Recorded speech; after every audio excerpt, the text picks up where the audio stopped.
चलिए अब हम क्वेश्चन 27 स्टार्ट करेंगे। पिछले वीडियो में हमने इसके ऊपर तक किए थे और मैंने कहा था वहाँ पे कभी कभी हम डायरेक्ट भी लिख देते हैं, लेकिन डायरेक्ट तब जब एसिम्प्टोट नहीं होते तो टाइम बचाने के लिए लिख देते हैं। लेकिन एग्जाम में आप ये पूरा लिख कर आइएगा, क्योंकि जब नहीं होते तो डायरेक्ट दिख जाते हैं। कोफिशिएंट ऑफ एक्स क्यूब जैसे यहाँ पे भी नहीं है। अगले सवाल 27 में कोफिशिएंट ऑफ एक्स क्यूब और कोफिशिएंट वाई क्यूब कितने हैं 1 1, तो ना एक्स के पैरेलल होगा ना वाई के पैरेलल होगा। तो खैर चलिए पहले आप देखिए क्वेश्चन को। आपने 27 को एक तरफ लिखा, एक तरफ आने के बाद पुट y बराबर m और x बराबर 1 इन हाईएस्ट डिग्री टर्म में रख दीजिए। तो phi nm n degree show करता है, 3 m का फंक्शन है और आपने क्या किया, हाईएस्ट डिग्री टर्म यही दो थे, x का 1 और y का m लिख दिया, तो 1 प्लस m क्यूब हो गया। अब इसको आप डिफरेंशिएट कर दीजिए तो 3m स्क्वायर, ये तो करना ही होता है। फिर फाई nm को 0, फिर m क्यूब प्लस 1 आ गया, ये शायद फैक्टर अभी पहले भी आए थे। तो आपके क्या होगा, m बराबर -1 इसको सेटिस्फाई करेगा। तो m क्यूब के m बराबर अगर -1 इसको सेटिस्फाई करता है तो इसका फैक्टर क्या हो गया, m+1। तो इसमें से m+1 निकालना है। कैसे निकालूं, m क्यूब के बाद m स्क्वायर लिखें ताकि m स्क्वायर कॉमन लेने पे क्या बचेगा, m+1। अब क्वेश्चन तो था नहीं यहाँ पे m स्क्वायर, तो आप क्या करेंगे कि ये आप इसमें -m स्क्वायर कर देंगे। अब इसके बाद क्या हो कि फिर m+1 बचे तो कहना -m ही हो, ताकि मैं -m कॉमन लूंगा तो m+1 आ जाएगा। अब आपने -m तो कर दिया, यहाँ पे तो ऊपर है नहीं -m, तो आप +m भी करिए, वो अपने आप m+1 बन जाएगा। तो कहिए मैंने ये दो टर्म जोड़े घटाए, कटकुट के बात वहीं आएगी, लेकिन इसको करने से मेरा हर बार m+1 मेरा कॉमन आ गया। तो ये बचा। अब इसको आप धराचार्य साहब के फॉर्मूले सॉल्व करिए, इमेजिनरी आ गए, m बराबर -1 ही रूट हो। और यार और a cube plus b cube को तो वैसे भी याद होने चाहिए, root a plus b, a square minus b square, a square plus b square minus a। खैर चलिए जैसे भी निकालें, ये इमेजिनरी आ गए। इमेजिनरी पे तो एसिम्प्टोट होते नहीं है, सिर्फ रियल रूट क्या मिला, m बराबर -1। नाउ पुट y बराबर m और x बराबर 1 सेकंड हाईएस्ट डिग्री टर्म में रखिए, फाई n माइनस m लिख देंगे और फाई 2m। अब 2 वाले कितने टर्म थे, इसमें सिर्फ एक ही है, तो -3a स्क्वायर हो जाएगा। ये हो गया। बस अब c का फार्मूला लगाइए, सिंपल फार्मूला लगेगा क्योंकि a के रूट है आपके पास, m बराबर -1। वो फार्मूला आपने लगाया, c इज इक्वल टू कितना आ गया, a अपॉन m स्क्वायर। इसमें m बराबर -1 रखने पर c कितना मिलेगा, कि ये c बराबर a मिलेगा। तो बस इक्वेशन ऑफ एसिम्प्टोट क्या होती है, y बराबर mx प्लस c, m की जगह पे -1 रख दीजिए और c की जगह पे आप a डाल दीजिए। तो ये आ गया। अब parallel to x axis and parallel to, मैंने कहा ना कभी कभी डायरेक्ट लिख देते हैं कि no asymptote parallel to either axis, लेकिन एग्जाम में आप ऐसा नहीं लिखेंगे। आप हेडिंग डालेंगे बाकायदा, asymptote parallel to x axis and parallel to y axis, वो यहाँ पे नहीं आएंगे।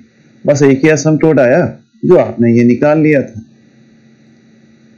वो आप यहाँ पे लिख दीजिए, ये आंसर है। नेक्स्ट क्वेश्चन देखिए 21। लेकिन नंबर कुछ भी हो, किताब कोई सी भी हो, आपके पास कोई फर्क नहीं पड़ता है, बस तरीका आना चाहिए। पहले आप इनका क्यूब खोला, ये फिर आपने सबको मल्टीप्लाई करके एक तरफ ले आई।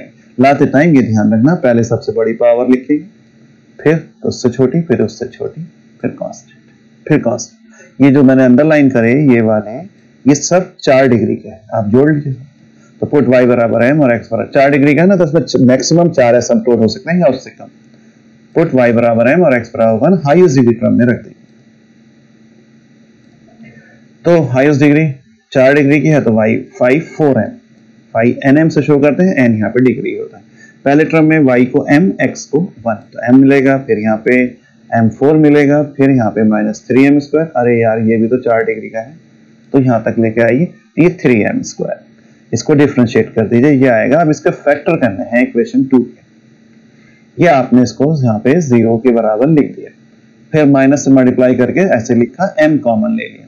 m कॉमन लेने के बाद ये इक्वेशन आ गई। अब इसका पता नहीं चल रहा कि ये क्या है, वैसे नहीं चलेगा।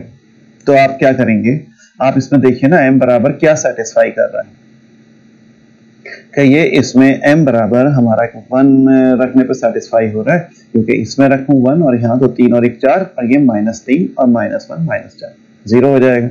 तो m बराबर 1 सेटिस्फाई, तो m -1 इसका एक फैक्टर होगा। तो m क्यूब के बाद क्या हो कि m -1 मिले, कि ये m क्यूब के बाद हो -m स्क्वायर, ताकि कॉमन लेने पर m -1 बचेगा। लेकिन क्वेश्चन में तो -3m स्क्वायर था, आपने -m स्क्वायर लिख लिया, बचा कितना, -2m स्क्वायर। इसके बाद क्या हो कि m-1 मिले, क्या ये +2 है, ताकि कॉमन लेने पर ये आए। लेकिन क्वेश्चन में तो 3m था, आपने 2m लिख लिया, तो आपके ये मैं एक m और लिख दूंगा। तो लास्ट वाले टर्म को ऐसे लिखिए, कॉमन लेने पर ऐसे ही आ जाएगा m-, सब में से m-1 कॉमन। अब ये बचा, ये तो m-1 का होल स्क्वायर होता है। अब बड़ा खतरनाक क्वेश्चन बन गया, 4 तो रूट्स आ गए लेकिन एक तो सिंगल है और 3 रिपीट हो रहे हैं। पहली बार 3 रूट रिपीट हुए, c³ का फॉर्मूला लगेगा, तो उसमें तो आपको बहुत सारा काम करना पड़ेगा। ये जो आपने phi-nm लिखा था अभी इसको 2 बार डिफरेंशिएट, फिर 3 बार, क्योंकि जब c³ लिखेंगे तो phi-n पे ट्रिपल डैश आएगा। देखो जी फार्मूला मुझे पहले ही पता है, क्या है फार्मूला क्यूब का, ये तो उस पर ट्रिपल डैश चाहिए, n-1 पे डबल डैश, n-2 पे डैश और n-3, इतने टर्म निकालने होंगे। तो y बराबर m और x बराबर 1। अब सेकंड हाईएस्ट डिग्री में रखिए।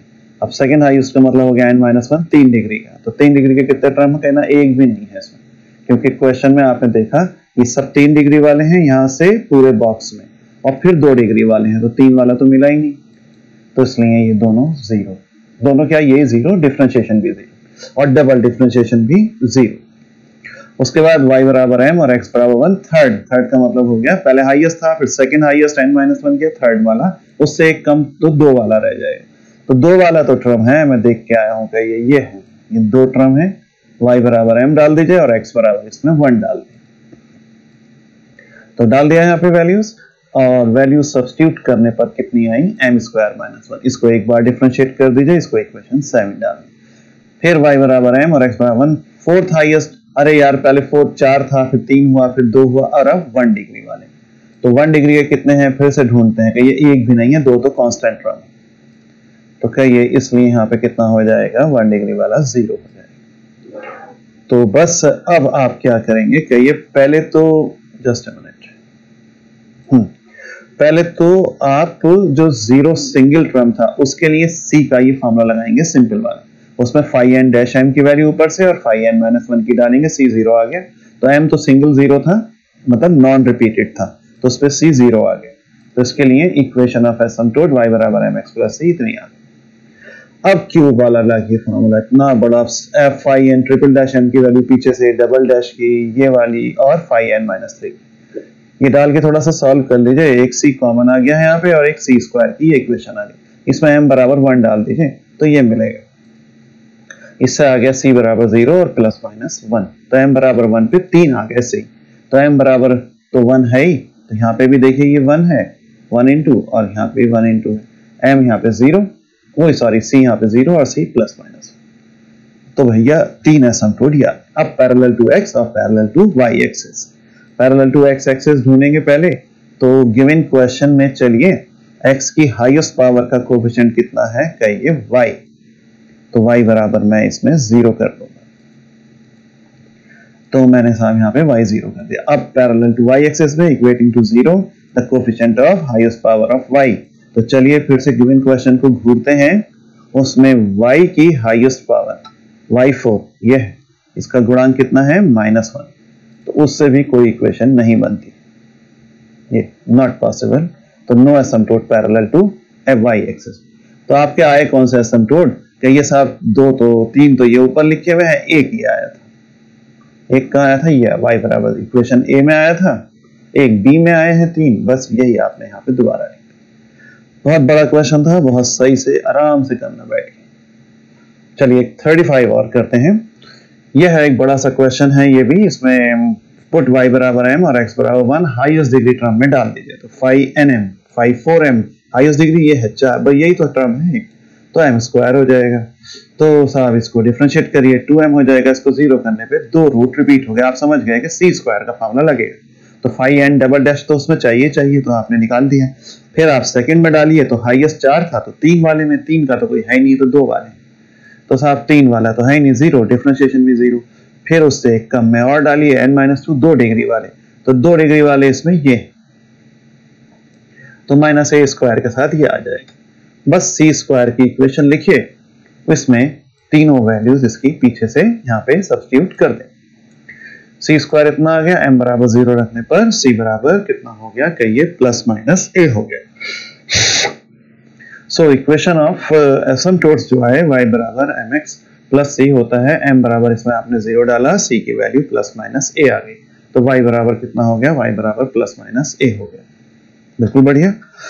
अब आप एसिम्प्टोट इसमें parallel to x axis language नहीं लिखी, equating to 0 the coefficient of highest power of x। अब हर बार क्या लिखूं एग्जाम में, आप जरूर लिख कर आइएगा।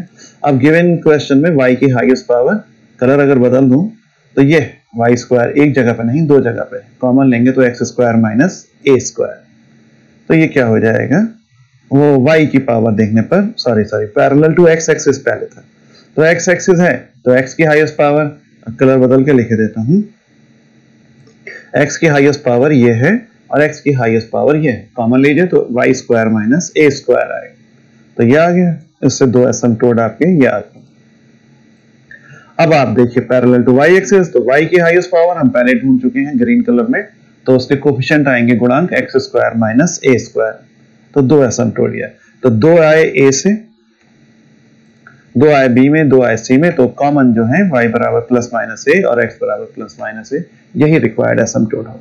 वो ये भी कह रहा है कि इसको फिगर में ड्रॉ करिए, तो आप ये नीले कलर में x और y एक्सिस बनाया, x बराबर a लाइन क्या होती है, x एक्सिस पे a दूरी दूर आई है, तो यहां से यहां तक लाइए, रुक जाइए, यहां से यहां तक की दूरी लेट a है, तो ये स्ट्रेट लाइन हम खींच देंगे, ये जो मैं अब खींच रहा हूं ये x बराबर a लाइन है, तो ये कोऑर्डिनेट हो जाएंगे a, 0।